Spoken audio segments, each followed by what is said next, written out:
John 18:36 says, "If my kingdom were of this world, then would my servants fight that I should not be delivered to the Jews." A very convincing argument, for if his servants did not fight to prevent their king from being delivered up to his enemies, much less would they use force for the establishment of his kingdom.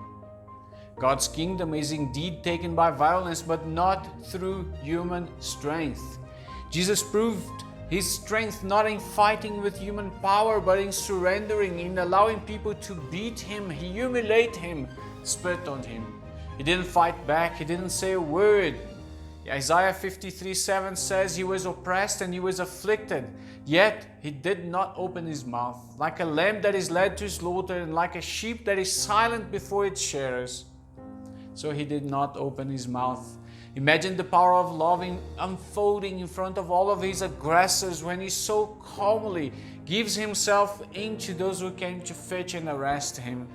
It all started when he gives the bread to Judas, giving the maximum honor of letting him not only sit beside him at the table, but also receive the bread from his very hand.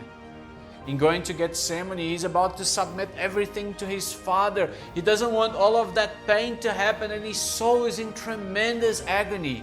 Jesus is in anguish.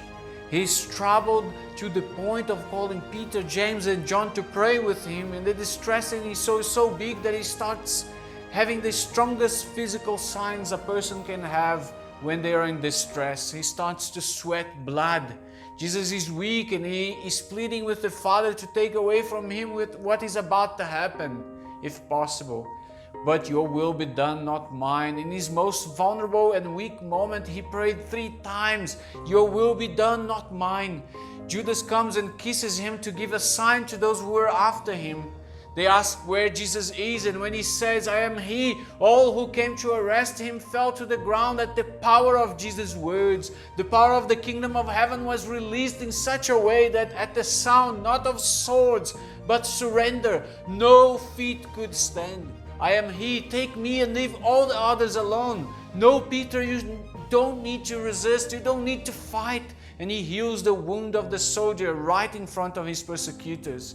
He heals the one who came to arrest him. He heals the one who came to take him to be humiliated, beaten, and crucified.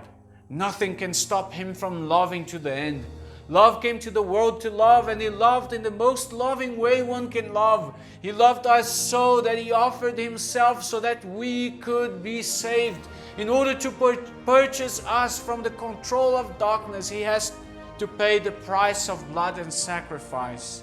He saw that no one could have saved themselves. He saw that there wasn't any good in us and our hearts, that we would raise our voices in blasphemy and in arrogance, spit on his face, that our swords were going to pierce his own soul. Yes, that was me and you. That we would betray him and nail him to the cross. He knew, and that didn't stop him. His kingdom came not on the human strength of an army, but on the godly beauty of surrender. Instead of relying on the mighty of an army, his kingdom was established by the divine grace of beauty and submission. Think about it. Blessings.